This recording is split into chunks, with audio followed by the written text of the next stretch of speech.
गुरुब्रह्मा गुरुर्विष्णु गुरुदेवो महेश्वरः गुरु साक्षात् परब्रह्मं तस्मै श्री गुरुवे नमः।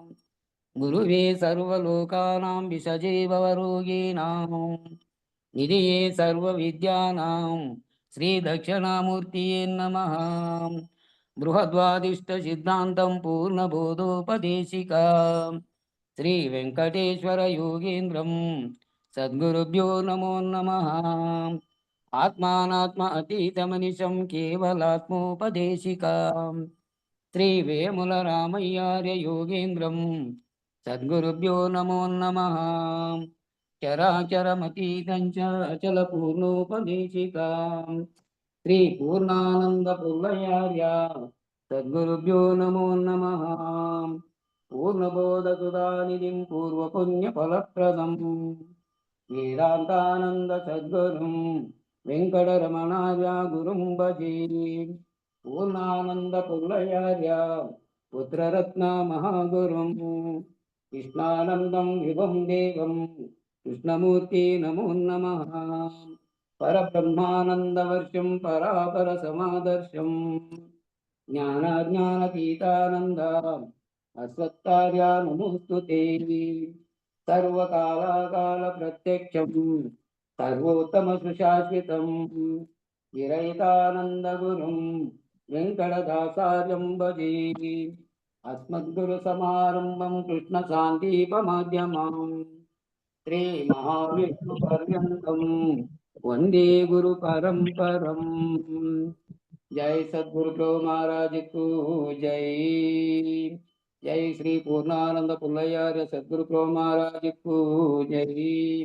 जय वेदांतानंद वेंकट रमणार्य सद्गुरु प्रभु महाराज को जय। जय विरहितानंद कृष्णमूर्त्यार्य सद्गुरु प्रभु महाराज को जय। जय ज्ञानाज्ञानतीता अच्युतार्य सद्गुरु प्रभु महाराज को जय। जय विरहितानंद वेंकटदासार्य सद्गुरु प्रभु महाराज को जय। इंदुगल गुरु भक्त मंडली को जय। गुरु परंपरम को जय। जय गुरुदेव। जय गुरु जय गुरु जय गुरु। ఈ రీతి నుండుట లెరుగంగలేక ఊరక వెతలలో నొగిజిక్కు కొనుచు వారక నేత్రముల్ వలనొప్ప మూసి గిరి గహ్వారములందున అందున కొందరరాయవాహీనులందున నరులు కొందరు నిరాహార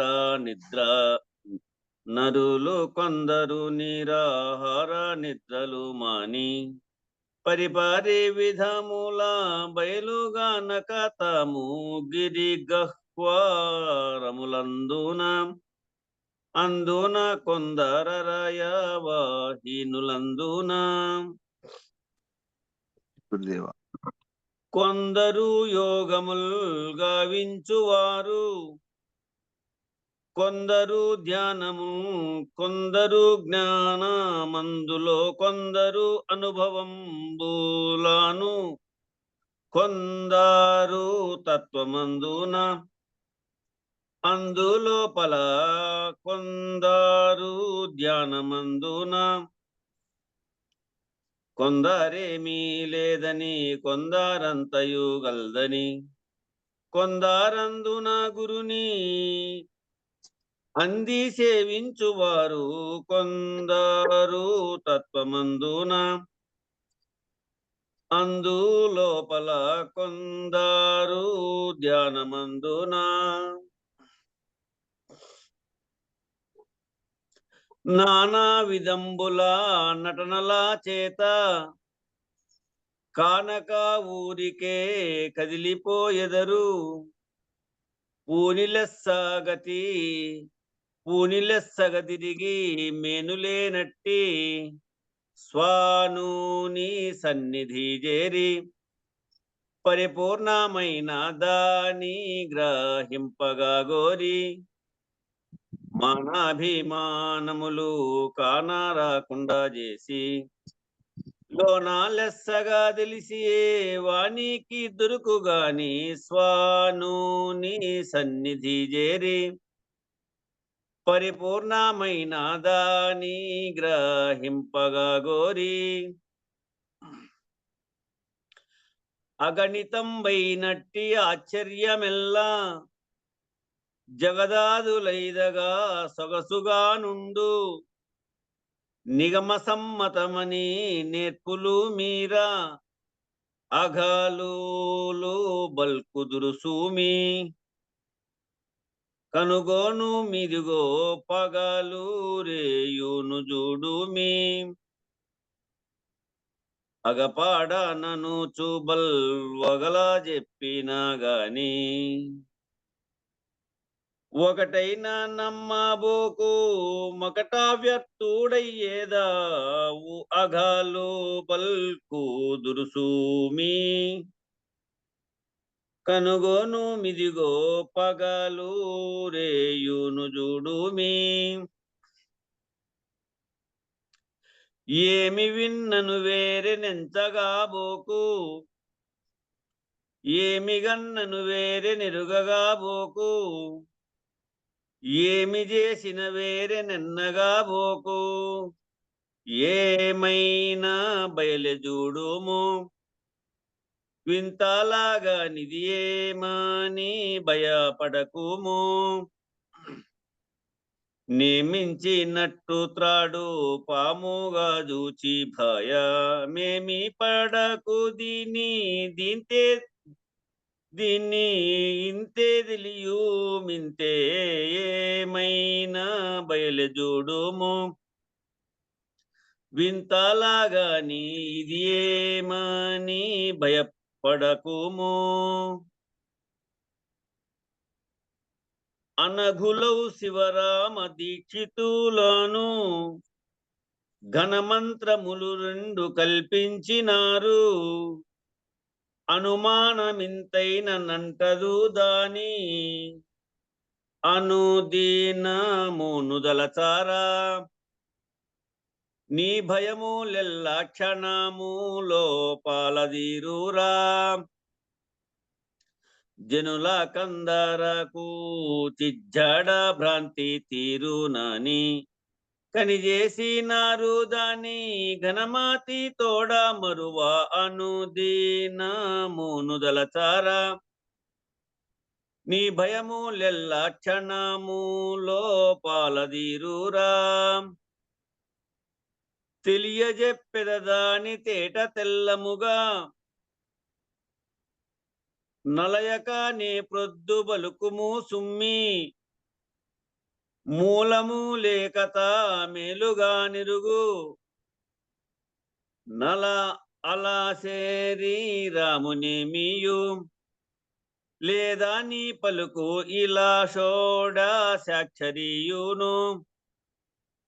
కలలో నాగను గొన్న జగమేమీ లేని ఎటులా కలలో నాగను గొన్న జగమేమీ లేని ఎటులా తిలకించి చూడబాహు తులకాన ఈ మంత్రం అలా శరీరామునేమియు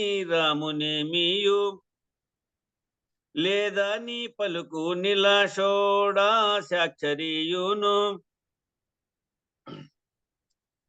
ఇది ఒక గురు మంత్ర మెరుగుమింకొకటి ఇది ఒక గురు మంత్ర మెరుగుమింకొకటి పదిలంబుగను దాని పాటించి వినుము మదిని సుమంతమైన మరువకు దినము మదినిను మంతైన మరువకు దినము ఇది యుత్త బట్టబాయాలు ఏమీ లేదని చదువు మూరేయింబావాలు ఇది ఏ ద్వాదశాక్షరమిది వేదాతీత మంత్ర ఇది నీకు తెలియజెప్పి తిక నీ మనసు పమ్ము ఇది యుత్త బట్టబాయాలు ఏమీ లేదని చదువు మూరేయి బవలు ఈ మంత్రయుగళము నే వేళలందు నేమంబు దప్పక నీవు సాధించు పామరత్వం బెల్ల పారిపోగలదు ఈ మంత్రమూలను విడవకు ఈ మంత్రమూలను విడకు ఇతరులు బలుకు యా మంత్రమూలను నుడువాకు నీ నియమమింతి నీకు నిదురా వచ్చేడి దాకా ఏ మారాకుండుము నీకేమి తోచదు మరలా ఈ మంత్రమూలను విడవకు ఇతరములు బలుకు యా మంత్రమూలను నుడువాకు. బోలో శ్రీ సద్గురు మహారాజ్కి జై. జై శ్రీ స్వామి. టైం అంతా ప్రేయర్ ప్రార్థనకి అయిపోయాయి. ఇంకే వ్యాఖ్యానం ఏముంటుంది స్వామి? ఇంతసేపు ఆ ప్రార్థన. జై గురు. బుక్ అయిపోవచ్చిందో మరి ఇది. జై గురు. 5 రోజు 5 లేక 6. ఎప్పుడే ఎన్ని ఉన్నాయి? 132 ఏమో ఉన్నాయండి. ఇప్పుడు 68 అయిపోయింది. ఇది సపరేట్ గా పెట్టుకోండి కార్యక్రమం దీనికి. చెప్తే 4-3 చెప్తే సరిపోతుంది కానీ ఇంతసేపు టైం అంతా 12 నిమిషాలు అయిపోయింది ఇప్పటికే. 112. జై గురు. జై గురు. మీరు చేసుకోండి. జై గురు. 163. కోటి విధంబుల చెప్పిన చేటద వేటి తనదు పూర్వ చేష్టలు విడకన్ చాటున నేటున ద్విధము ఘాటన మరణించునతని కతుకునే బోధ.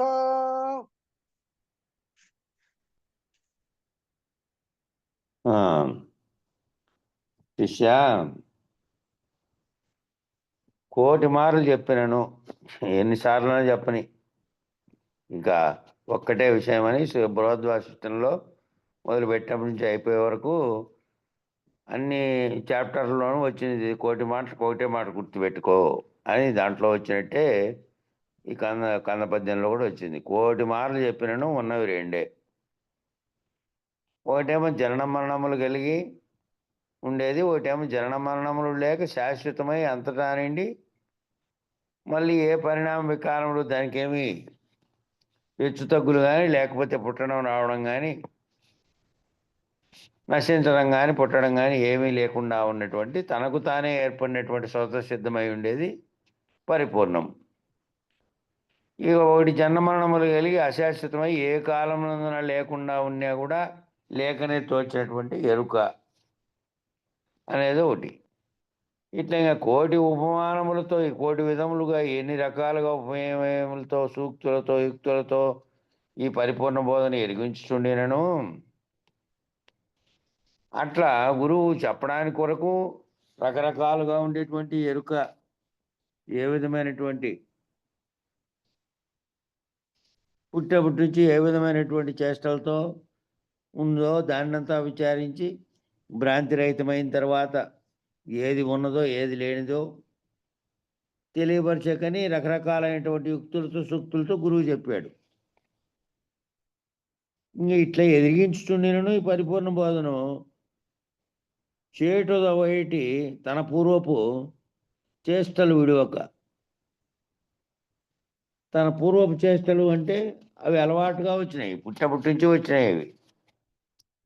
ఇవన్నీ దాన్ని చూసుకొని చుట్టుపక్కల ఉన్నటువంటి తన ప్రవర్తనతో సహా సమాజంలో జరిగేటివి కూడా తాను ప్రవర్తించుకుంటూ వచ్చాడు కాబట్టి అవి తనకు అలవాటుగా మారినాయి. అలవాటుగా మారడం అంటే దాంతో తాదాత్మ్యం చెంది అనుభవపూర్వకంగా తనలోకి తీసుకుంటాడు కాబట్టి మాటి మాటికి అవి గుర్తొస్తుంటాయి.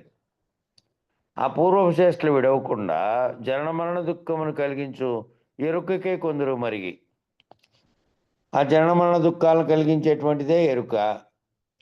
దాంట్లోనే ఇవన్నీ ఉన్నాయి. ఇవన్నీ ఆహ్లాదకరమైనవి, దుఃఖకరమైనవి, బాధ కలిగించేటు, సుఖం కలిగించేటు అన్ని రకాలు దీంట్లోనే ఉన్నాయి తప్ప అది ఏ రకమైనది పరిపూర్ణంగా ఉండేది ఏమీ కాదు. ఇదే భావన చెందుతోంది వీటన్నిటిని భావన చెందుతుంది ఏదంటే ఎరుక.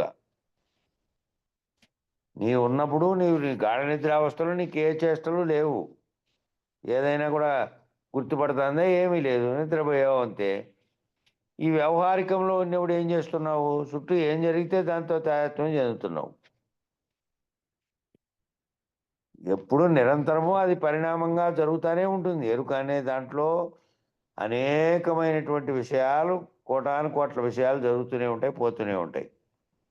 ఇక దాంతో ఏమంటే దాంట్లోకి మళ్ళీ చక్కదు. జనన మరణానికి కారణమైనటువంటి ఎరుక అనేది ఒక క్షణం ఖాళీగా ఉండకుండా ఊహలు, ఆలోచనలు, భావాలు చేస్తూనే ఉంటుంది. భావ పరంపర కొనసాగుతూనే ఉంటుంది. దాన్ని విడవాలి, దాన్ని విడిపెట్టి నువ్వు దాంట్లో తాయత్వం చెందకుండా ఉండాలని కదా ఈ బోధ చెప్పిండేది.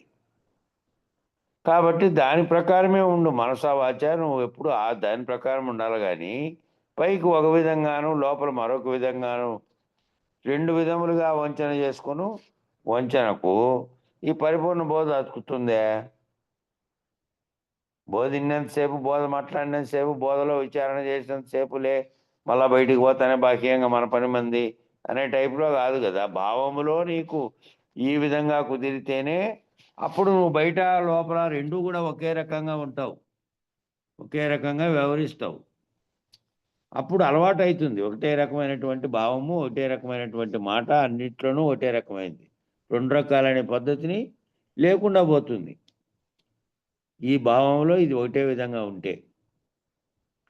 కాబట్టి అది ఏమవుతుంది అంటే విచారణ చేసినప్పుడు ఇదంతా సత్యమైనటువంటి విషయం ఉన్నప్పటికీ బాహ్య ప్రపంచంలో వ్యవహారం చేసేటప్పుడు మళ్ళీ ముందు చేష్టల్లో పోయి మామూలుగా చేసినారు అంటే పైకి ఊరికే అట్లట్లా ఈ బోధ ఇంటర్నెట్ లోపల మళ్ళా మామూలు వ్యవహారం చేష్టలన్నీ ఉన్నట్లయితుంది.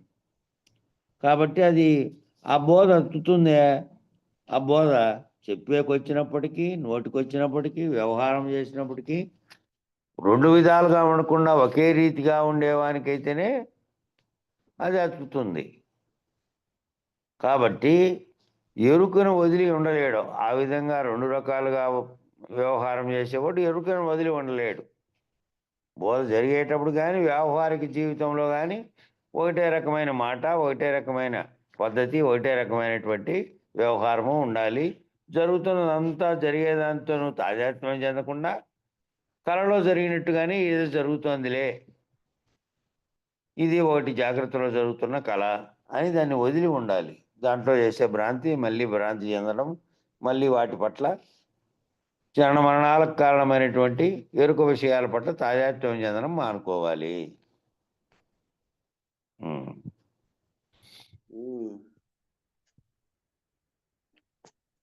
బంగారు వంటి ఈ బోధ ఆంగీకరణులను చేరి ఇది విని వారిని భంగపరచదల చేటి ఆ వెంగళులకు చెప్పకుమని వేడెద నిన్ను. శిష్య, నాదొక మనవి వినుము. శిష్యునికి చెబుతున్నాడు. శిష్యుడే మళ్ళా గురువు అవుతాడు కాబట్టి ఈ శిష్యుడే మళ్ళా ఈ బోధంతా విని మళ్ళా తాను బోధించే స్థితి వస్తుంది కాబట్టి ఎట్లా చేయాలి ఈ బోధ విషయంలో అనేది చెప్తున్నాడు. శిష్యాన్ని అదొక మనవి వినుము. బోధలకెల్లను గురువు ఈ పరిపూర్ణ బోధలకెల్లన్నిటికంటే కూడా గురువు అయినటువంటి పరిపూర్ణ బోధ ఎందుకన్నారంటే మేలిం బంగారం వంటి స్వచ్ఛమైనటువంటి బంగారంలో, అందుకనే బయలుగా ఉన్నటువంటి దాంట్లో ఏ రకమైనటువంటి మలినము లేదు, అమలినము. విమలమచలము అన్నారు. విమలమచలము అంటే ఏ రకమైన మలినం లేనిది అచలం. మలినాలు జరిగినాయా మళ్ళీ ప్రపంచంలోని దీంట్లోకి ఏదైతే సృష్టి చేసిందో దానికి ఉన్నాయి మలినాలన్నీ. శుద్ధ సత్వగుణం కాటి నుంచి అనేక గుణాలు, మళ్ళా దాంతో కలిగినటువంటి తాపత్రయాలు ఇవన్నీ వచ్చినాయి దానికే. దీనికి ఏమీ లేవు. కాబట్టి ఇది ఎట్లాంటిది అంటే స్వచ్ఛమైనటువంటి బంగారం వంటిది. మేలిమి బంగారం వలె స్వచ్ఛమై ఉన్నది ఈ బోధ. ఈ బోధ మర్మం ఎరుకకే కొందరు మరిగి, ఎరుకకే అంటే ఏదైతే నువ్వు చేసుకుంటా ఉన్నావో నువ్వే సృష్టించిన దాన్ని నువ్వే గొప్పదనుకొని దానికి పూజ పునస్కారాలు చేసుకుంటూ దీనివల్ల ఇదేవుతుంది అని చెప్పి ఏదైతే బ్రహ్మం అని చెప్తే అదే సృష్టికి కారణమైంది, అది నేనేనని తెలిసినప్పటికీ ఈ సర్వ సృష్టికి కారణమైనటువంటి వస్తువు కూడా నాలోనే ఉంది.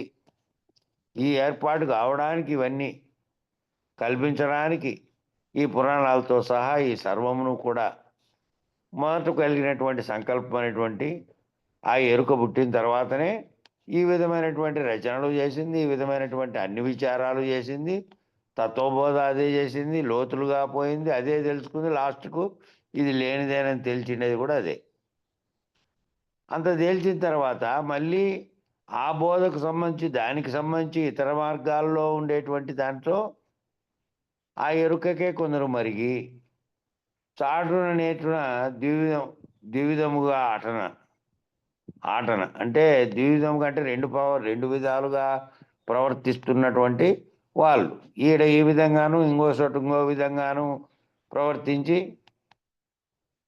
ఆ వంచన మరణించేవారు. కాబట్టి ఏమవుతుంది, పరిపూర్ణ బోధన ఎరిగిన సద్గురువులను చేరి ఈ బోధన వినిన తర్వాత ఈ బోధలో మర్మము పూర్తి కనుక ఎరిగి ఉంటే మళ్ళీ వేరే విధంగా ప్రవర్తించే విధానం రాదు.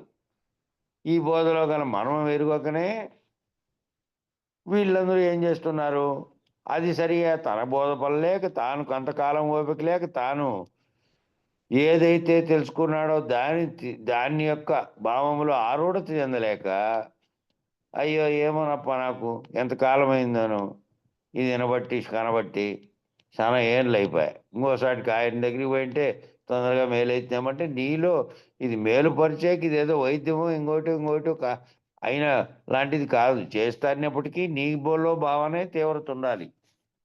కాబట్టి శిష్యునిలో తీవ్రత ఆ విధంగా ఉండకుండా మర్మం ఎరగక దీన్ని అర్థం చేసుకోలేక ఆ గురువు చెప్పలేకపోయాడు, దానివల్ల నాకు ఉపయోగం కలగలేదు అని అనేక రకాలుగా పోతూ ఉంటారు. వారే వెంగళులు అని అన్నారు, నయవంచకులు అని కూడా అన్నారు. ఇక బోధ తీసుకొని బోధలో అన్ని రకాలైనటువంటి పద్ధతులను దాని యొక్క బోధను వివరించుకుంటూ కూడా గురువుగారు ఇది దీక్షానామంతో సాహిత్య అధికార పత్రం ఇచ్చినా కూడా పోయిన వాళ్ళు కూడా ఉన్నారు కదా. అట్లా రకరకాలుగా వేయాలు బోధ అర్థమై బోధతో తెలిసినప్పటికీ కూడా లోపల ఒక రకంగా బయట ఒక రకంగా ప్రవర్తించే వాళ్ళు ఇల్లేను అని అనుకోవాలి. కొంతమంది ఏమో అర్థం కాకపోయినారనుకో, బోధే తెలియలేదు వాళ్ళకి. కొంతమంది బోధ తెలిసి కూడా బోధ అయినప్పటికీ కూడా 2 రకాలుగా ప్రవర్తించే వాళ్ళు అనుకోవాలి వాళ్ళని. బయట ఒక రకంగాను లోపల ఒక రకంగాను వాళ్ళ భావం ఉంది అని అర్థం చేసుకోవాల్సి వస్తుంది. అటువంటి నయవంచకులకు ఈ పరిపూర్ణ బోధన తెలపవలదు. అట్లా వాళ్ళకి తెలిపేది నాయన, నువ్వు చెప్పేది ఏం చెప్పినా దాని 100% విని నమ్మి ఆ గురుపాదం పట్టినవాడు మళ్ళీ తాను తరించి తాను ఆరూరుడైపోయే వరకు తనకేమైనా సందేహాలుంటే ఆ సందేహాలు తీర్చుకొనైనా అదే గురువు దగ్గర తాను ఆ బోధకుడు ఏదైనా భ్రాంతి కల్పిస్తున్నాడా, భ్రాంతి వదిలిస్తున్నాడా అనేది కూడా శిష్యునికి అర్థమైపోతుంది కదా. బోధ వినుకుంటూ పోయే కొద్దీ నీకున్న భ్రాంతుల్ని వదిలించి ఏమీ లేనిది ఈ సర్వము జగత్తుతో సహా నీవు కూడా ఏనాడు లేదు, లేని కళలో ఉన్నట్టుగా మూలం లేకనే వచ్చి వ్యవహరిస్తోంది.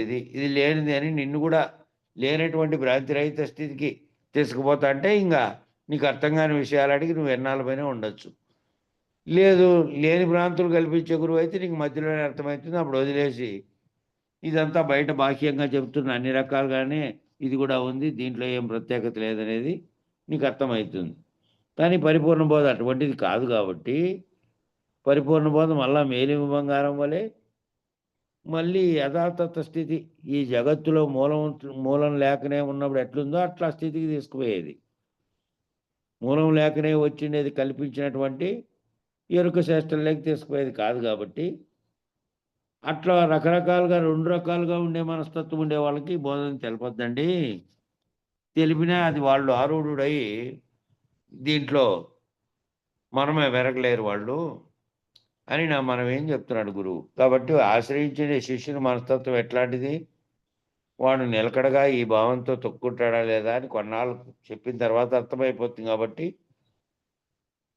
అటువంటి శిష్యుడు అయితేనే పూర్తి నమ్మకంగా ఈడ దీని పట్లనే ఉండేటువంటి శిష్యుడు. నిలకడ కలిగిన శిష్యులకే చెప్పండి, నిలకడ లేని వాళ్ళకి అట్లాంటివి చెప్పొద్దని చెప్పారు. సదమల గురు ఎవరని నను ఇదిగో బయలిదిగో లేని గురు తెరిగేటిదగు శరీరము దీనిని వదలు మనసు నీకు చెప్పవచ్చిన వారే. శిష్య, సదమల గురువు ఎవరనగా, సదమలము అంటే సదా అమలము, సదా అమలము ఆ పదాన్ని విడదీసుకుంటే సదా అమలము అంటే ఎల్లప్పుడూ మలినం లేకుండా ఉండేటువంటి గురువు. సదమల గురువు అంటే ఎల్లప్పుడూ ఏ రకంగా మళ్ళీ ఆయన అవసరాల కొద్దీ అట్లా కాకుండా ఎప్పుడు కూడా మలినం లేనటువంటి అమలమైనటువంటి గురువు. ఎప్పటికీ సదా అంటే ఎల్లప్పుడు సదా అమలంగా ఉండేటువంటి గురువు ఎవరనగా, సూదిమోపను సందు లేక దేశకాల వస్తుభేదములు లేక జనన మరణములు లేక చెల్లించక శాశ్వతమై అంతటా నిండి ఉండే పరిపూర్ణాన్ని, జనన మరణములు కలిగి అశాశ్వతమైన మూలం లేని గుర్తెరిగే శరీరాన్ని, రెండింటినీ నీకు బాగా వివరించి మూలం లేని గుర్తెరిగే శరీరం విడిపించి నేను లేకుండా చేసి నీ జనన మరణాన్ని ఎవరైతే బాపగలరో అటువంటి గురువు సదమల గురుడు. సదా అమలము. ఎవరైతే తాను ముందుగా వాళ్ళ గురువు చేత ఈ విచారణలో తెలియబడి తాను దాని పరిపూర్ణ భావాన్ని పూర్తి స్థాయిలో తెలుసుకొని తాను జీవించి ఉన్నప్పటికీ, అశరీరుడుగా ఉన్నప్పటికీ, లేనెరుకలో తాను గట్టెక్కి పరిపూర్ణ భావనలోకి తాను పోయి ఉన్నప్పటికీ మళ్ళా తన పాదం పట్టినటువంటి శిష్యునికి ఈ బోధన ఎరింగించి ఏదైతే ఎప్పటికీ ఏ రకమైన పరిణామ వికారములు లేకుండా ఒకటి ఉన్నదో దాన్ని ఎరిగించి, అట్లాగే మూలం లేకనే వచ్చినటువంటి ఈ ఎరుకను కూడా వివరించి, ఈ ఎరుకను విడిపిస్తే ఆ ఎరుకను విడిచినటువంటి శిష్యుడు ఏమవుతాడు? ఆ గురువు ఏ విధంగానే ఎరుకను విడిచి లేనెరుకలో నుంచి దాటుకొని తాను అశరీరుడైనాడో అదే పద్ధతిలో శిష్యుడు కూడా అవుతాడు. కాబట్టి అట్లా శిష్యుణ్ణి తాను లేకుండా చేసి, నేను లేకుండా చేసేట్టు ఏదైతే నేనని పలుకుతోందో, ఏదైతే గుర్తెరుగుతోందో ఆ గుర్తెరిగేది ఏ అహంచేత ఈ జగాన్ని తనను నిజమని నమ్మిందో అంతకాలము దాన్ని విడిపించి ఉన్నది ఒక్కటేనని పరిపూర్ణ బోధన ఎరిగించి ఎరుకను విడిపించే గురువు ఎవరైతే ఉన్నాడో, నేను లేకుండా చేసే గురువు, అట్టి గురువే సదా అమల గురువు. సదా ఎప్పటికీ కూడా మలినం లేని గురువు ఆ గురువే. కాబట్టి నీ జనన మరణముల బాపు గురువే సదమల గురుడు. సదమలం అంటే సదా అమలం, ఎప్పటికీ కూడా మారడు, ఎప్పటికీ కూడా మలినం చెందడు. మలిన గుణాలలోంచి అమలం అయిపోయినాడు ఆల్రెడీ. మలినం లేనటువంటి పరిపూర్ణ బోధ స్థితికి చేరుకున్నాడు. తాను పరిపూర్ణుడుగా ఉంటూ అది ఎట్టి పరిణామ వికారం లేకుండా ఎప్పటికీ ఒకే తీరుగా ఎట్లుందో అట్లా మారి నీకెరిగించి మళ్ళా నిన్ను కూడా ఆ స్థితికి తీసుకుపోయేటువంటి గురువే సదమల గురువు. అంతేగాని ఇవి రెండూ ఎరుగక ఈ రెండింటినీ పరిపూర్ణంగా విచారణ మనం చేసేది ఏమిటంటే రెండే విషయాలు. ఈ విచారణలో అర్థం కావడం కోసం సాంఖ్యం కాడ మొదలుపెట్టి సృష్టికి కారణమైన వస్తువు దగ్గర నుంచి ఏమేం మార్పులు జరిగినాయో, గుణాలు, తన్మాత్రలు, వాటితో ఏర్పడినటువంటి విశ్వము, ఆ విశ్వంలో కలుగుతున్నటువంటి అన్ని ఉదాహరణలు తీసుకుంటే ఎందుకు వచ్చారంటే, అన్ని ఆఖరి పాయింట్లు ఏంటివి అంటే ఆఖరిగా నువ్వు తెలుసుకోవాల్సినవి రెండే. ఒక్కటే ఉన్నది ఎప్పటికీ. ఈ లేనిదే సర్వ విశ్వాన్ని కల్పించింది. ఆ కల్పించినదే మూలం లేకనే గుర్తెరుగుతున్నటువంటి ఎరుక. అది రహితమై ఉంటే అది వ్యవహారం చేసినప్పుడు, మామూలు వ్యవహారం లేకున్నప్పుడు కేవలం ఈ విచారణలోనే కాక నిరంతరము భావించాల్సింది ఏంటంటే, ఈ సుదీర్ఘమైనటువంటి జాగ్రత్త అనేటువంటి కళకు అంటున్నాం మనము. ఆ కళ నిద్రలో వచ్చింది, నీకు నీదుగా తెలిసింది ఆ కళలో వచ్చినవన్నీ అబద్ధాలని. ఈ కళ కూడా గురువు చేత మేల్కొంటే ఈ కళ పోతే ఈ జాగ్రత్తలో నేను పుట్టాను, నేను వ్యవహరిస్తున్నాను, నేను సర్వము ఇది చేస్తున్నాను, నేను అది చేస్తున్నాను, దీనికి అధిపతిని, నేను ధనవంతుని, నేను ఇది, నేను అది అంటున్నది అంతా కూడా నేనని అంటున్నటువంటి ఆమె. నీ ఉనికిని కనుక నువ్వు కోల్పోయి నేననేది కనుక పోతే అప్పుడు నీకు ఈ జగత్తంతా కూడా తోస్తున్నట్టుగాను కేవలము కలలో వచ్చిన దానిలాగానే భావిస్తావు. కాబట్టి దానితో ఎప్పటికీ నువ్వు తాదాత్మ్యం చెందవు. కాబట్టి ఆ రెండు ఎరక్కపోతే ఎరుకను విడిపించలేక ఎరుకే శాశ్వతమని ఎరుకను నిలిపేటి గురుడే కాదు. గురుడే కాదు. ఈ రెండు విడిపించాలంటే ముందు పరిపూర్ణ భావపరంగా తాను ఆరూరుడై ఉండాలి.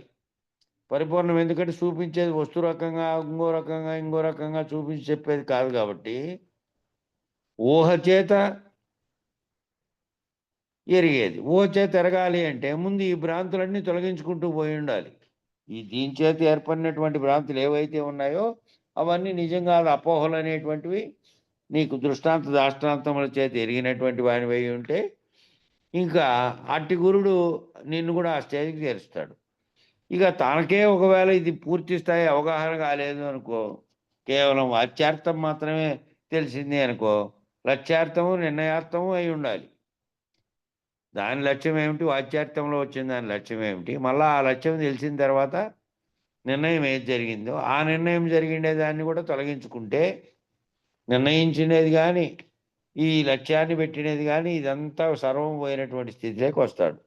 అది తెలియాలి అంటే అది ఈ రెండింటినీ కూడా పూర్తిగా అవగాహన ఉండేవాడు కావాలి. లేదంటే మళ్ళా ఎరుక ప్రపంచాన్ని నమ్మి దాంట్లో ఉండేది ఉంటే దాంట్లో ఇదిగో ఇది నాయనా నీకు ఇది చేయి, దాని చేతికి దాని వల్ల పోతే నీవు ఈ క్రతువు చేస్తే ఈ యజ్ఞం చేస్తే లేకపోతే నువ్వు వాటికి పోయి పొట్లు నరికితే నీకు కొన్ని కష్టాలు ఉన్నాయి అవి తెలిగిపోతాయంటే మళ్ళీ దాన్ని నమ్మినారనుకో ఇంక నీకు అర్థం కాలేదు అని అర్థం. అవి మామూలుగా వ్యవహారికంలో అందరూ చేస్తాండే పండగలో ఇంకోటి అన్నీ నువ్వు పాల్గొనే పర్వాలే. నీ భావంలో ఈ విధమైనటువంటిది ఉండకూడదు. ఉన్నది ఒక్కటే, అదే సర్వవ్యాప్తమైనది, అది ఎరిగించినటువంటి గురువే నాకు ఇంకా పరమాత్మ తత్వంగా ఉన్నటువంటి పరమాత్మ కంటే కూడా గురు బ్రహ్మ గురు విష్ణు గురుదేవో మహేశ్వర అనేమో మూడు మూర్తులుగా బయట చెప్పుతున్నటువంటిది అంతా కూడా ఒక్క ఎరుకే కల్పించినటువంటిదే. ఆ మూడిటికి సమానమైనటువంటి దాంతో గురువు గారే వచ్చి సృష్టి స్థితిలయాలు తెలిపి మళ్ళీ నిన్ను లయపరుస్తున్నాడు. ఈ ఎరుక రహితమే లయపరచడము. ఎరుక రహితమైపోతేనే లయం కావడం అనేది, ఇంకా మళ్ళీ వేరే లయం ఏమీ లేదు. శరీరం లయం చెందేది లేదు, శరీరం మామూలుగా నశిస్తుంది. కాబట్టి ఎరుకను నిలిపే గురుడే కాదు. ఎరుక నిలుపుతున్నాడంటే మళ్ళీ దొంగ గురువు ఏదో తన కోసం చెప్తున్నాడు, ఊరికే ఎట్లా అవసరార్థం చెప్పే గురువు అని అనుకోవాలి. ఎరుకను నిలిపే గురువు కాదు అని చెప్తున్నారు.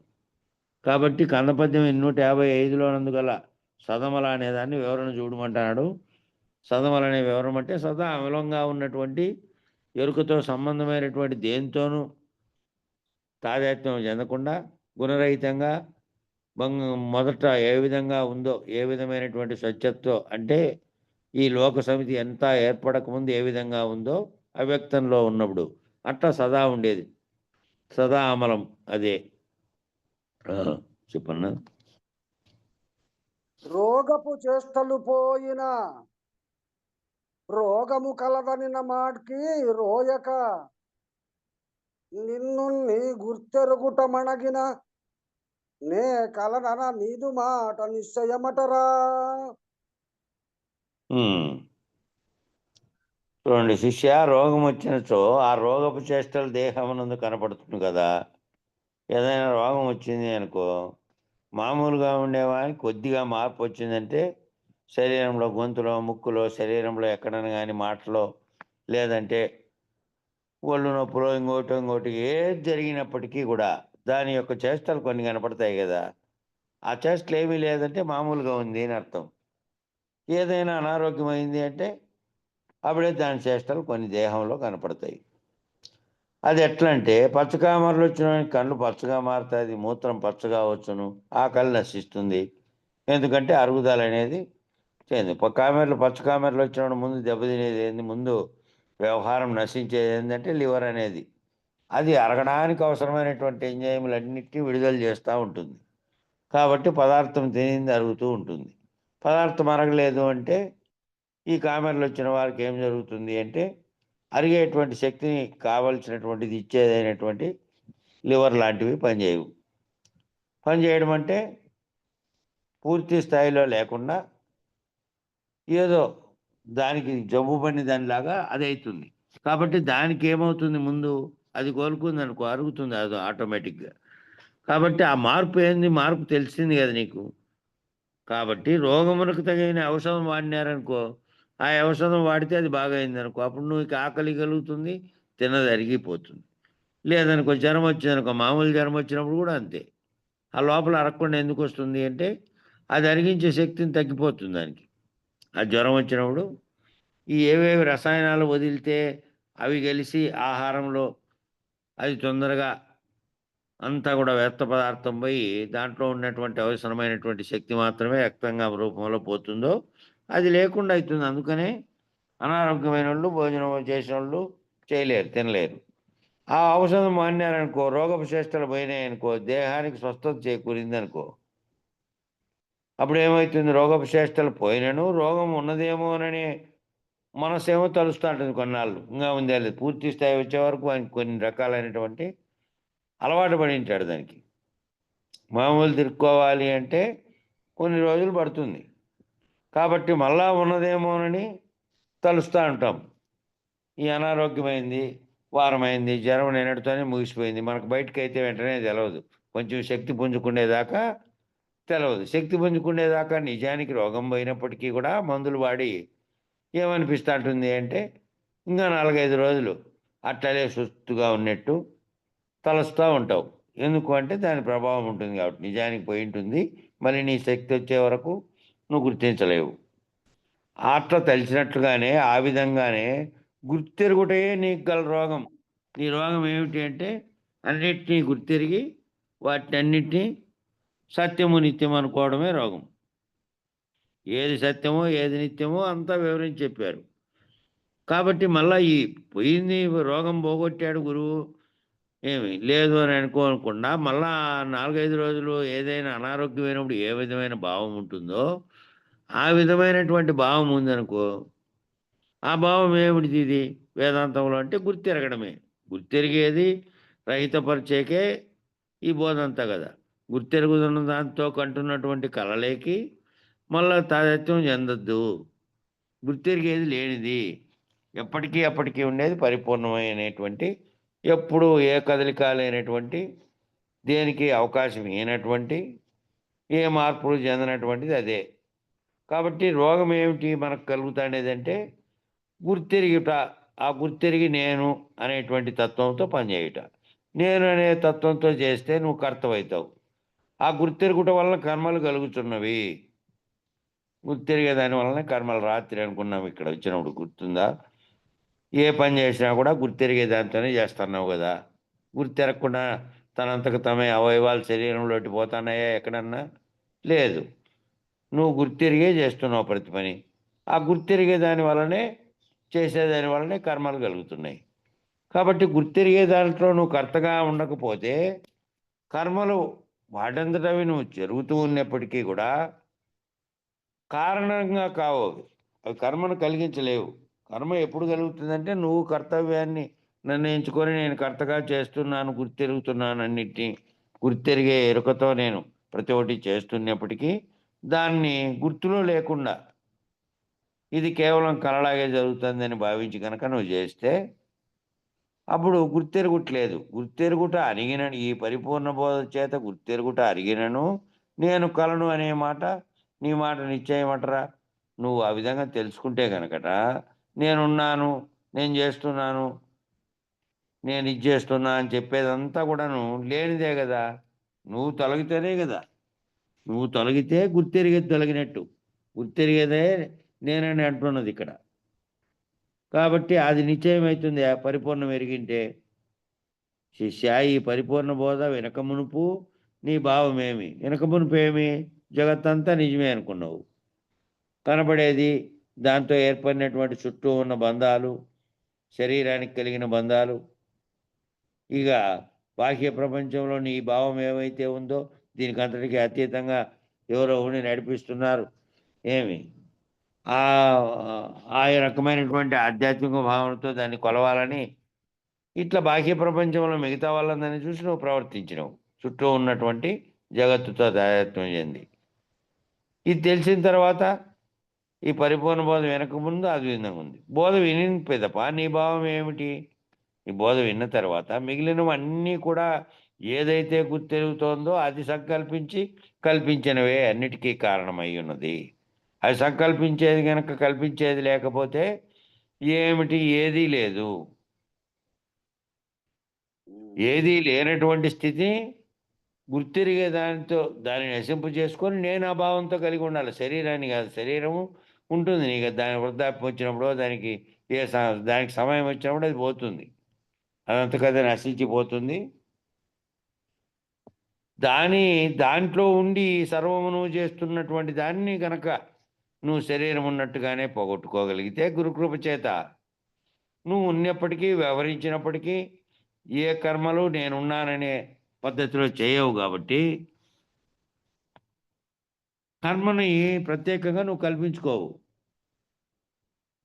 కర్మలకు కారణమైనది గుర్తిరిగే కదా చేస్తున్నది. కాబట్టి గుర్తిరిగేది అది కారణ వస్తువై ఉన్నది. మళ్ళీ జన్మకు రావడానికి కానీ మళ్ళీ కర్మలు చేయించడానికి కానీ మళ్ళీ నీకు పునరావృత్తి కలగడానికి కారణమై ఉంది. కాబట్టి దాన్ని పోగొట్టుకొని ఈ బోధ వినిన తర్వాత ఈ విధంగా ఈ బోధ వెనక ముందు ఏమున్నావు? నీవే సత్యము, ఈ జగమును సత్యమే, నిన్ను నీవు ఎరుగుటే మోక్షము అనుకున్నావు. నిన్ను నీవంటే నీ అసలైనటువంటి ఆత్మస్వరూపాన్ని ఎరగడము. నేనంటే ఆత్మను, ఆ ఆత్మ ఇదంతా కల్పించింది, అదే బ్రహ్మము. నేనే నేను నాలో ఉండి నా శరీరంగా కాకుండా నాలో ఏదైతే అన్నిటినీ నిర్ధారిస్తోందో అన్నిటినీ గుర్తిస్తోందో అదే నా ఆత్మ. అదే గుర్తెరిగి అదే సర్వమును కల్పించింది. అదే ఈ భావంతో ఉండవు. దాన్ని గుర్తెరిగి ఉండటమే, నేనే బ్రహ్మననే గుర్తెరిగి ఉండటమే మోక్షం కలగడం అనేటువంటిది ఇంతకుముందు నీ భావము. ఈ బోధ వినిన పిదప ఈ బోధ విన్న తర్వాత నీవే లేవు. గుర్తెరిగే నీవు లేకుండా ఉంటే ఈ జగమును లేదు. అంతటా నేను ఉన్నది ఒక్క బయలే.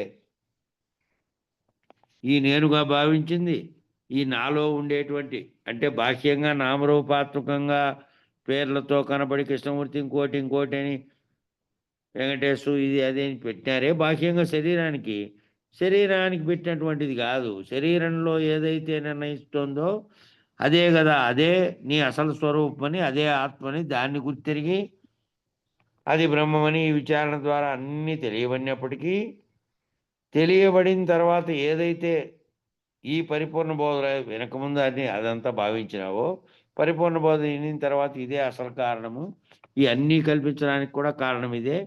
ఈ లోకంగా కనపడుతున్నది, దృశ్యంగా కనపడుతున్నది, నేనుగా కనపడుతున్నది, నా చుట్టూ ఉన్న బంధాలతో కనపడుతున్నదంతా ఏనాడు లేదు. అది లేకనే తోచినటువంటి కల వంటిది, ఉన్నట్టుగా మాయ చేత భ్రమింపజేస్తోంది అనే భావాన్ని కలిగి ఏదైతే కలగజేస్తోందో, ఏదైతే నీ చేత ఈ కర్మలను చేయించడానికి కారణమైనదో ఆ ఎరుక రహితపరుచుకుంటే ఉన్నది బయలే. ఇంకా బయలు తప్ప బయలులో దీనికి స్థానమే లేదు. నాకు కానీ నాతో వచ్చినటువంటి లోకానికి కానీ నాతో వచ్చినటువంటి దృశ్యానికి కానీ నా చేత సృష్టించబడిన దేనికి కూడా స్థానమే లేదు.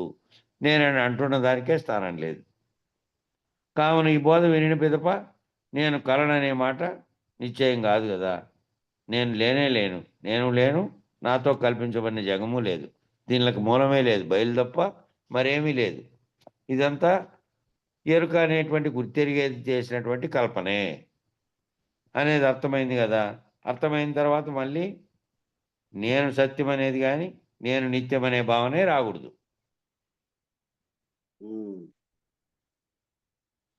దిచ్చు తనపు శిష్యుని మదినొచ్చిన ధనమివ్వడను చునూహించి మదిని ఇచ్చకములాడబోకను చచ్చర జాడించు వాణ్ణి సద్గురుడైతే. శిష్య చెబుతున్నాడు, కుచితమది ఒక శిష్యుని మదిని ఒప్పించినచో ధనం ఇవ్వడేమోనని నీ మదిలో తలచి ఆ శిష్యుని ప్రయోజనములు ఆడకము. ఆ ప్రయోజనాలు వాడు సరైనోడు కాదు అది తెలిసిపోయింది నీకు. తెలిసిపోయినిచ్చి మళ్ళా వానితో గల స్నేహము, వానితో గల బంధుత్వమో, లేకపోతే వాడిచ్చేటువంటి ధనమో, ఇంకోటో భావించుకొని నీ మనసులో మళ్ళీ వాడిని ఏమనకుండా వానికన్నీ ప్రయోజనములు పలికి దగ్గరికి తీసుకోవద్దు అటువంటి వాడిని. వాడు బంధుత్వం అయ్యుండి, లేకపోతే నీ సొంత మనిషి అయ్యుండని, లేకపోతే నీ ప్రేషిషుడైండి, నీకు డబ్బు సహాయం చేసింది, ఏమైనా చేసింది, అవన్నీ వ్యవహార ప్రపంచంలోకే వస్తాయి తప్ప వేదాంత పరిభాషలో చెప్పాలి అంటే వాడు లేనివాణ్ణిగా చేయడానికి అది నీ పాదం పట్టాల్సింది. నేను తరించి నేను జీవన్ముక్తుని కావాలంటే ఈ జన్మల్లో అనేక జన్మలుగా ఎత్తుతున్నటువంటి దాని కారణాన్ని తెలుసుకొని ఈ విచారణ ద్వారా ఆ నేననే గుర్తెరిగే ఎరుకను బాపుకుంటే మళ్ళీ జన్మకు తీసుకుపోయే కారణ వస్తువు పోతుంది అని కదా. అట్లా దాంట్లో మళ్ళీ నువ్వు ఇవన్నీ తలిచినావనుకో, ఆ కుచిత మనసులో ఉండేటువంటి శిష్యుడు ధనవంతుడనో, లేకపోతే నాకు మేలు ఇచ్చేదనో, లేకపోతే నాకు ఉపయోగపడతాడనో, లేకపోతే నాకు డబ్బులు ఇస్తాడనో, ఈ రకమైన దాంతో కానీ తలచి వాని అట్లా వానికి ప్రియవచనాలు పలకద్దు. తప్పుగా నిజంగాను ఎప్పటికప్పుడు ఖండించుకుంటూ చెప్పుకుంటూ రావాలి. ఇది తప్పు, ఇది ఒప్పు, వాడు బాధపడిని ఇంకోటి పని ఏమనవన్నీ, ఇగో నువ్వు చేస్తున్న తప్పునైనా అనగలిగేటట్టు ఉండాలి. నీ ప్రియమైన శిష్యుడో బంధువు అయి నేను పొగడమో ఇంకోటో చేయకూడదు. ఎవరు చేసినా ఒకటే కాబట్టి అటువంటి శిష్యుని మధ్యలో ఈ విధంగా నువ్వు కుచిత శిష్యుణ్ణి ప్రియముగా తలంచొద్దు, ప్రియవచనాలు పలకద్దు. నీవు సద్గురువు అయినచో ఆ శిష్యుని గట్టిగా దండించము. ఆ శిష్యుని గట్టిగా దండించాలంట. సద్గురువు అయితే ఏం చేయాలంటే వాడు ఏమనుకుంటాడో రబ్బా అనే భావన కానీ, అయ్యో ఎట్లా అనే భావన కానీ, ఈ రకమైనటువంటి ఏవి కూడా పెట్టుకోకూడదు. ఆపేక్షే ఉండకూడదు. ఉచితమైన శిష్యుణ్ణి చెప్పేయాలి, ఖండించాలి. నీ తప్పునైనా ఇది పొరపాటు, నువ్వు చేస్తాండే వ్యవహారం సరైనది కాదు, గట్టిగా చెప్పేయాలి, గట్టిగా దండించాలి. అట్టి గురువే గురువు. లేదులే అని మూసిపెట్టేది కావద్దు, వాడు నీకు ఇష్టడైనట్టు కాదు. అప్పుడు ఏమి లోక వ్యవహారంలో నీకు కూడా ఇంకా పోలేదని అర్థమైనప్పుడు సద్గురువు కూడా నిప్పుకు చేయబట్టేట్టు సద్గురువు కూడా ఆ భావం ఉండకూడదు. లోక విషయాల్లో వానిలాగా ఉండేటువంటి ఆ కుచితమైనటువంటి భావాన్ని నువ్వు ప్రియమని చెప్పద్దు. ఎప్పుడు కూడా గట్టిగా దండించు. దండిస్తే వానికి శత్రుత్వం వచ్చింది, వాడు వదిలిపోని ఎందుకు నీకు మళ్ళీ తగిలించాక వచ్చిన శిష్యుడు, నువ్వు శిష్యుని భ్రాంతి పోగొడితే వాడు భ్రాంతి పోగొట్టుకొని దీంట్లో నుంచి రహితుడై సన్మార్గుడై ప్రవర్తనలో అన్నిట్లోనూ సన్మార్గుడైపోయి ఇంకా తాను లేకుండా ఉన్నటువంటి స్థితిని పొందడానికి కదా వచ్చిండేది. అందుకే కానీ మళ్ళా గురువుకి ఎక్కించి గురువు కూడా ఆ మార్గంలో పడిపోయే పద్ధతిలో ఉండకూడదు. అనగా నేను అనుచు పలికే శిష్యుని అహంకారమును అణచిన వాడే సద్గురువు.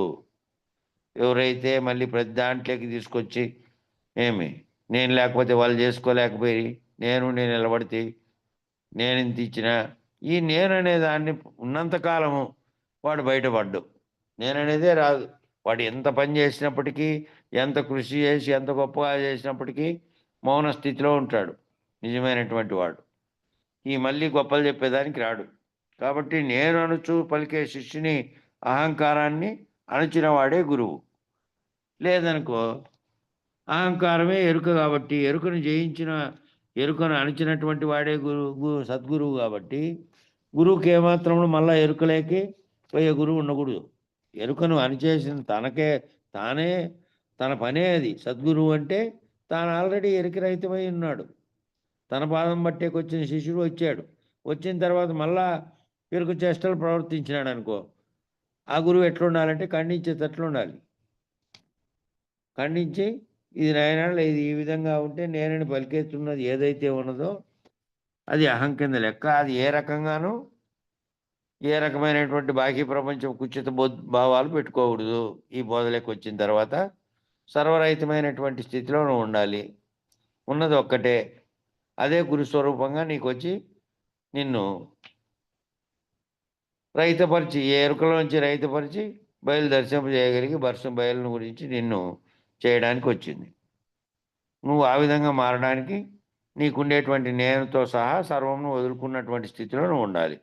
నేనే లేను, నేను పుట్టనే లేదు, నేను వ్యవహరిస్తున్నదంతా కలవంటిదే, నాకున్న సంపద, నాకున్నటువంటి పదవి, పెద్దది, గొప్పతనము, ఇంకోటి ఆస్తి, లేకపోతే ఇంకోటి, ఈ వ్యవహారం అంతా నేనుకు సంబంధించిందే.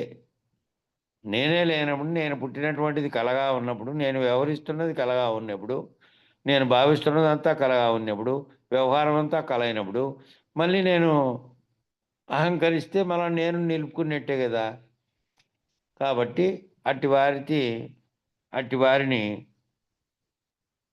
రహితపరచాలి అంటే, వాళ్ళు చెప్పుకుంటున్నటువంటి, వాళ్ళు నేనే అనుకుంటున్నటువంటి దాన్ని పోగొట్టాలి అంటే, ఆ శిష్యుడికి ఉండేటువంటి ఏదైతే ఉందో అహంకారం కానీ ఇతరత్ర ఉండే గుణాలని ఖండించేటువంటి గురువుగా ఉండాలి. దాన్ని అణిచే గురువుగా. దాన్ని అణిచేయకపోతే ఆ శిష్యుడు ఏమవుతాడు? ఎప్పుడు అదే భావనలో ఉంటాడు, ఇంకా తాను చేసిందే గొప్ప అనే భావనలో.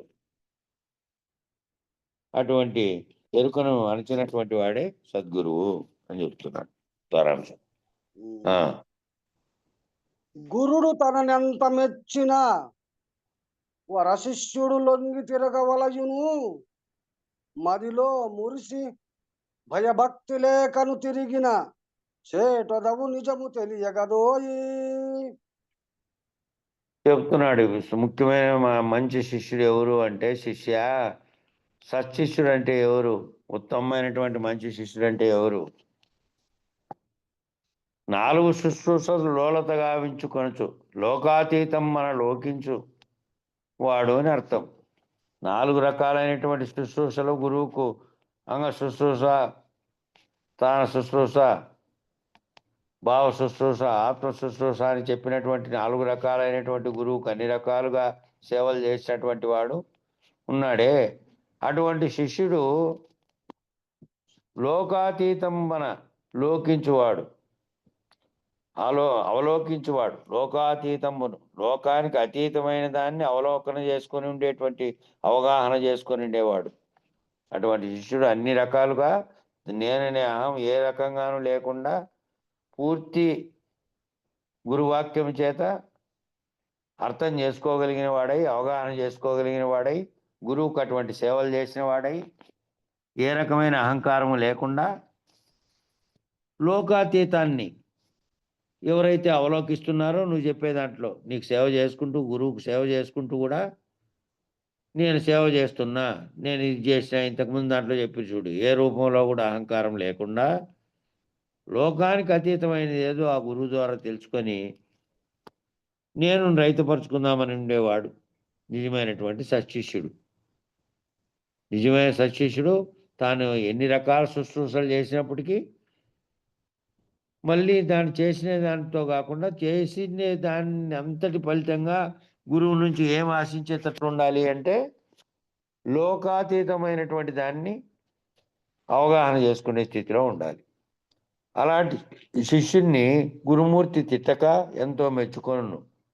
గురుమూర్తి అట్లాంటి వాడిని, మనకి పేదోడు కానీ, లేకపోతే ధనం లేకపోతే ఏ రకంగానన్నా ఉన్నాయి, ఇంకా శిష్యుడు ఎటువంటి శిష్యుడు అంటే లోకాతీతాన్ని తెలుసుకునే కోసమే నిరంతరం తప్పిస్తూ ఉంటాడు. ఆ తప్పించే కోసమే గురుపంచన చేరి గురువు ఏది చెబితే అది ఆదేశించింది చేసుకుంటూ ఉంటాడు. అటువంటి వాడిని గురుమూర్తి మెచ్చుకోవాలి. నేను ఈ విధంగా ఇవన్నీ చేసినా కదా, ఇంక మిగతాదంతా లేకుండా మళ్ళా ఎరుకతో మరలా అహంకారంతో ప్రవర్తించేవాడు ఉన్నాడు అనుకో, ఎన్ని చేసినప్పటికీ నీ సేవలన్నీ చేసినది, నువ్వంతా చేరిండేది, నువ్వంతా దేని కొరకు? మళ్ళా గురువు దగ్గర గురువు మెచ్చుకొని నిన్ను మళ్ళా నన్ను ఇట్లానే నేను ఈ విధంగా అని నువ్వు అహం చెందడానికి కాదు. నువ్వు చేరిండేది ఎందుకంటే నువ్వు సర్వము రహితమైనటువంటి స్థితిలో గురువులో కలిసిపోవడానికే. గురువు ఆల్రెడీ ప్రపంచాన్ని వదిలేసి దానికి అతీతమైనటువంటి భావస్థితిలో ఉన్నాడు గురువు ఆల్రెడీ. నువ్వు వచ్చింది ఏంటికి? శిష్యుడు గురువుకు ఆ విధంగా శుశ్రూష చేసినది ఏంటికి? అన్నిటికీ ఆస్తికి ఏం రావాలి అంటే, ఎటువంటి భావన దేని కొరకు ఉండాలంటే లోకాతీతాన్ని ఎరిగించుకోగలిగేటటువంటి, తెలుసుకోగలిగేటటువంటి దాని భావంతో ఉండాలి. అట్లాంటి ఉండేవాడిని నువ్వు ఏం చేసినప్పటికీ, ఏం వ్యవహారం చేసినప్పటికీ శభాష్ నాయనా, నువ్వు ఎప్పుడు మదిలో దీంట్లోనే పెట్టుకొని ఉన్నావు, దీనికోసమే ఉన్నావు, దీన్ని తెలుసుకోవాలని తపనతో ఉన్నావు. కాబట్టి నువ్వు 4 ప్రశ్నలు వేసావు, ఇంకా 4 నేర్చుకో అని చెప్పగలిగేటి మెచ్చుకొని సరేనని తనకు తానుగా ఇంకా కొంచెం బోధ చెప్పగలిగేటట్టు ఉండాలి. అటువంటి విధంగానే శిష్యుడు ఉండాలి.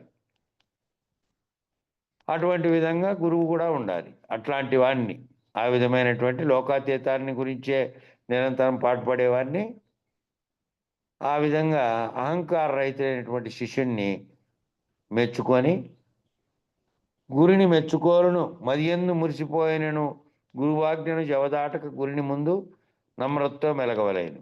గురువు మెచ్చుకున్నాడు కదా అని చెప్పి గురువు నన్ను మెచ్చుకున్నాడు, మిమ్మల్ని అందరినీ మెచ్చుకోలే, నన్ను మెచ్చుకున్నాడు కాబట్టి మీకేం తెలుసు, నాకే ఎక్కువ తెలుసు, లేకపోతే నాకే ఇంపార్టెన్స్ ఇచ్చినాడు, ఎందుకంటే నేను ఇవన్నీ ఏర్పాటు చేసిన, నేను ఇవన్నీ సేవలు చేసి వచ్చిన, నేను ఇవన్నీ సమకూర్చిన, ఈ రకమైనటువంటి ఏవో చేసినప్పటికీ గురువు మెచ్చుకోలేనందు మళ్ళా దాంతో నీకు అహంకారం ఉద్భవించరాదు. గురువు మెచ్చుకున్నాడు కదా అని చెప్పి మళ్ళా మురిసిపోయినను గురువాజ్ఞను జవదాటక, ఒకవేళ గురువు మెచ్చుకున్నప్పటికీ మళ్ళా మురిసిపోయి గురువాజ్ఞను జవదాటకుండా గురుని ముందు నమ్రతతో మెలగవలను. ఆ గురువు ముందర ఏంటి అంటే నమ్రతతో మెలగాలి. అట్లు చేయక గురుడు నన్ను మెచ్చుకొనిచున్నాడు కదా అని భయభక్తులు లేక గురువాజ్ఞను మీరు ప్రవర్తించినచో అది చేయను, అది చేస్తుంది. అదేమవుతుందంటే ఆ గురువాజ్ఞను ధిక్కరించి పరిపాలనా పరంగా ఎవరైనా వ్యవహరించే వాళ్ళు కొంచెం వ్యవహరించే ఉంటే నేనన్నీ సమకూరుస్తున్నా, నేను దీనికి దాన్ని, రాజు అయినప్పటికీ శివాజీ మహారాజు రాజు, ఆయన కేవలం 370 ఏళ్ల క్రితం ఉన్నటువంటి ఆయన మొఘల్ సామ్రాజ్యం ఆఖరి దశలో వాళ్ళతో పోరాడినటువంటి ఆయన, వాళ్ళ తల్లి ఉపదేశం తీసుకున్నటువంటి సమర్థ రామదాస్తోనే ఆయన కూడా ఉపదేశం తీసుకున్నాడు. ఆ గురువు ఏం చెప్పాడు, నువ్వు బాధ్యత నిర్వర్తిస్తున్నావు అనుకో, నీదేంది లేదు అని అంటే సింహాసనం మీద కూడా ఆయన చిత్రపటం పెట్టి ఈ రాజ్యం గురువుదే, నేను ఆ గురువాజ్ఞ ప్రకారం నా డ్యూటీ చేస్తాండేవాడిని అని చెప్పి తాను ఒక సేవకుడు, ఆ రాజ్యానికి సేవకుడుగా ప్రవర్తించినాడు, రాజుగా కాకుండా. రాజు అయినప్పటికీ రాజాజ్ఞ దేనికి, బాహ్య ప్రపంచంలో వాళ్ళకి నియంత్రణ ఏర్పాటు చేయడానికి, అంతే.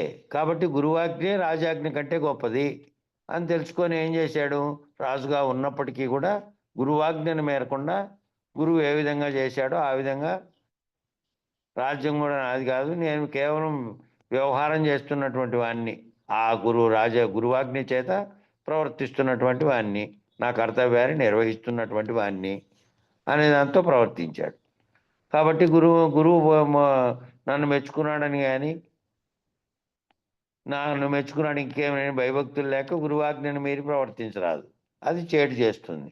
ఎందుకంటే అదే మళ్ళీ బలపడుతుంది. ఏది బలపడినప్పటికీ కూడా నేననే దాంట్లో ఏ కొంచెము బలపడినప్పటికీ అదంతా అహంకారమే, నా ఉనికి గొప్పది అని ఇతరులు గుర్తించాలి అని భావన చెందడం కూడా, వాళ్ళకంటే నేను ఇంకా గొప్పవాడిని, లేకపోతే వాళ్ళకంటే తెలివైనవాడిని, లేకపోతే వాళ్ళకంటే ఇంకా వేరే రకంగా, ఏ రకంగా కూడా నీ ఉనికిని అన్యం కంటే గొప్పదని భావిస్తే నీకు ఇంకా పోలేదు, ఎరుకరహితం కాలేదు, అహంకారం ఒక రకంగా పొడసూపుతోంది, అదే మళ్ళీ విజృంభిస్తుంది అనేది తెలుసుకోలేకుండా ఉన్నావు అని అర్థం. కాబట్టి అహంకారం వదలని శిష్యుడు అహంకార రహితమైనటువంటి బయలుని ఎట్లా పొందగలడు? బయలును పొందాలంటేనే ముందు నేనును కదా పోగొట్టుకోవాల్సింది. ఆ గురువు ఏం చెప్తున్నాడు, ఉన్నవి రెండేనాయనా, ఒకటేమో ఉన్నది ఒక్కటే ఉంది, రెండోదిగా భావిస్తున్నది ఉన్నాయని ఇన్నాళ్ళు అనుకున్నావు. నిజానికి భ్రాంతి రహితమైన తర్వాత ఆ రెండోది లేదు, ఆ రెండోదే నువ్వు, నేను, మన చుట్టూ ఉన్న లోక సమితి, జగత్తు, కనపడే దృశ్యము, ప్రపంచము, సర్వము, నీకు ఏర్పడిన బంధాలతో సహా ఈ సర్వము కూడా లేనివి ఉన్నట్టుగా ఇన్నాళ్ళు తోవిచినాయి. అదంతా లేకుండా అయిపోయిన తర్వాత మళ్ళీ నీకు కలిగేటువంటి భావనలన్నీ కలలో జరిగేటివే. కలలో వాడు కొట్టేకొచ్చాడు, కలలో మళ్ళీ నీ తోటకాటికి పోతుంటే ఎదురైనాడు, అని నువ్వు వాడిని ఏమిరా నువ్వు కళలో నువ్వు కొట్టేకొచ్చినావని మళ్ళీ వాంతో కొడతావా కొట్లాడతావా? కొట్లాడవు కదా బాహ్యంలో కనపడినప్పటికీ. అంటే కళలో నిన్ను ఎంతో మెచ్చుకున్నాడు, ధనమంతా ఇచ్చిపోయినాడు కళలో. మళ్ళీ బాహ్యంగా ఎదురైనప్పుడు నువ్వు నాకు బాకీ ఉన్నావప్ప, కళలో రాత్రి 10,000 ఇప్పించుకున్నావు అనేది ఉందే. ఆ కళ వంటిదే ఈ జాగ్రత్తలో జరిగే సర్వ వ్యవహారము ఆ కళ వంటిదేనని, నేను అనేది ఎప్పటికీ లేదని, నేను నువ్వు అంటున్నది నా లోక సమితి అంతా కూడా దృశ్యంగా కనపడింది అంతా పోగొట్టేవాడే ఆ గురువు. ఈ భ్రాంతులన్నింటినీ పోగొట్టడానికే బోధ చేశాడు అనే భావంతో ఉండి, ఏ రకంగా కూడా ఎప్పుడు కూడా ఈ అహంకారాన్ని కొంచెం పొడసూపినా కూడా మళ్ళీ అదే విజృంభిస్తుంది. కాబట్టి అహంకార రహితంగా ఉండాలి. గురువు మెచ్చుకున్నా కూడా గురువాజ్ఞను దాటినటువంటి స్థితిలోకి పోకూడదు అని దాని అర్థము. సమయం సరిపోయింది ఇక్కడికి. మంగళారతి చెప్పండి. గురునకు మంగళమనరమ్మా మద్గురుమూర్తిని గనుగొనరమ్మా. తరుణులార ఈతనికి భక్తితో మురియుచు మ్రొక్కిన మోక్షము చేకురు. గురునకు మంగళమనరమ్మా మద్గురుమూర్తిని గనుగొనరమ్మా. తరపురుషుండనరాదమ్మా అక్షర పురుషుండనగాదమ్మా. క్షర పురుషుల కావలి పురుషోత్తముడన బరగిన మాయి. గురునకు మంగళమనరమ్మా మద్గురుమూర్తిని గనుగొనరమ్మా. క్షేత్రజ్ఞుండనరాదమ్మా ఈ క్షేత్రమతండనగాదమ్మా. క్షేత్రజ్ఞుని తక్షేత్రంబును ఏ మాత్రము దగులక పాత్రుడైన ఈ. గురునకు మంగళమనరమ్మా మద్గురుమూర్తిని గనుగొనరమ్మా. స్మరణ రూపుడనరాదమ్మా విస్మరణ రూపుడనగాదమ్మా. స్మరణ లేక విస్మరణగాక తస్మరణ విస్మరణ ఎరుకలేని. గురునకు మంగళమనరమ్మా మద్గురుమూర్తి గనుగొనరమ్మా. దేహియనుట కనరాదమ్మా ఈ దేకమతండనగాదమ్మా. అహం భావన కంఠసొంఠులగు దేహి దేకముల తెరవుబూని. గురునకు మంగళమనరమ్మా మద్గురుమూర్తిని గనుగొనరమ్మా. పిండ రూపుడనరాదమ్మా బ్రహ్మాండ రూపుడనుగాదమ్మా. పిండాండ బ్రహ్మాండ భాండముల నిండియుండి అవి రెండుగాని. గురునకు మంగళమనరమ్మా మద్గురుమూర్తిని గనుగొనరమ్మా. జ్ఞానియనుట కనరాదమ్మా అజ్ఞానియనుట కది లేదమ్మా. జ్ఞానజ్ఞానములోన నొక్కటియు తానుగాక శూన్యానికి మీరిన. గురునకు మంగళమనరమ్మా మద్గురుమూర్తిని గనుగొనరమ్మా. యోగియనుట కనరాదమ్మా మరి భోగియనుట కని కాదమ్మా. యోగి భోగి ఉద్యోగములంటని భాగవతాన్వయ భవ కృష్ణుండనే. గురునకు మంగళమనరమ్మా మద్గురుమూర్తిని గనుగొనరమ్మా. మేలు కీడులనరాదమ్మా ఈ మేలు కీడులని కాదమ్మా. కాలకూటముల కన్న మిక్కిలగు జాలమాంబవిత క్షణములు బాసిన. గురునకు మంగళమనరమ్మా మద్గురుమూర్తిని గనుగొనరమ్మా. మంగళం గురుదేవాయ మకనీయ గుణాత్మనే సర్వలోక శరణ్యాయ సాధురూపాయ మంగళం. జై శ్రీ సద్గురు ప్రభు మహారాజుకు జై. పూర్ణానంద పుల్లయాజులకు జై. విష్ణువానంద కృష్ణమూర్త్యాజులకు జై. అనంత కోటి భక్త మండలికి జై. జై సద్గురు. జై